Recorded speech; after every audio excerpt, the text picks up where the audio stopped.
You're listening to the Jazz FM and Friends Late Night Show. Yes, that was just... The last thing I was going to say, really, before... I guess we could introduce the song. No, go for it, man. Lil Wayne and Drake have this huge connection.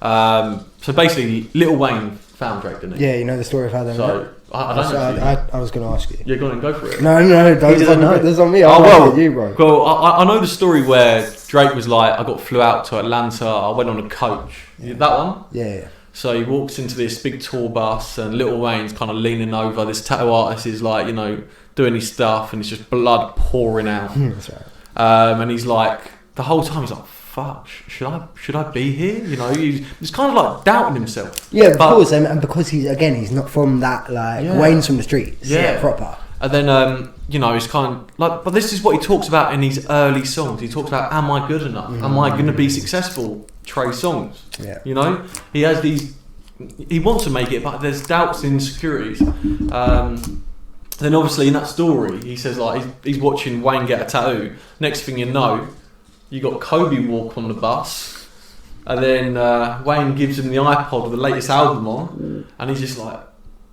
what is this world? What is this world I just entered into? And he said like, so basically when he was kind of rocking around with that crew, Lil Wayne, he said, lives like an absolute prince. So he's in this hotel, 40 rooms. Yeah, you know, chef. Well, he's got Cash Money Birdman looking after him. Yeah, I remember. I know the story you're talking about. He said he would just because he was always on the move, because involved in various things that were not necessarily legal. He would not always stay at like a residence, even though he owned like property.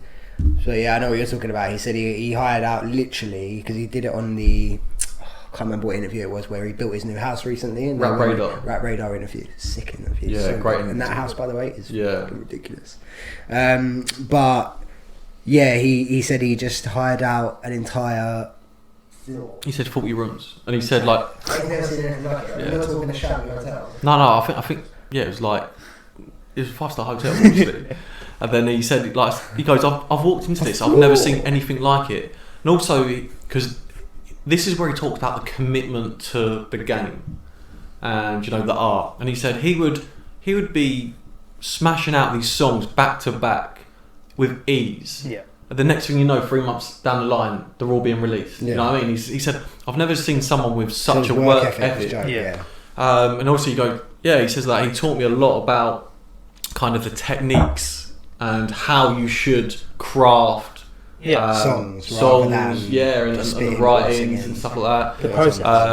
You're listening to the Jazz FM and Friends Late Night Show, the only place for hip-hop discussion and general chit-chat. Gezz was like, right, I'm going to ask you some questions on the podcast. And I was like, what? The tunes you were playing was unbelievable. For me, he's the greatest of all time for many reasons. Can you answer this on the spot? Why are you doing that to me, man?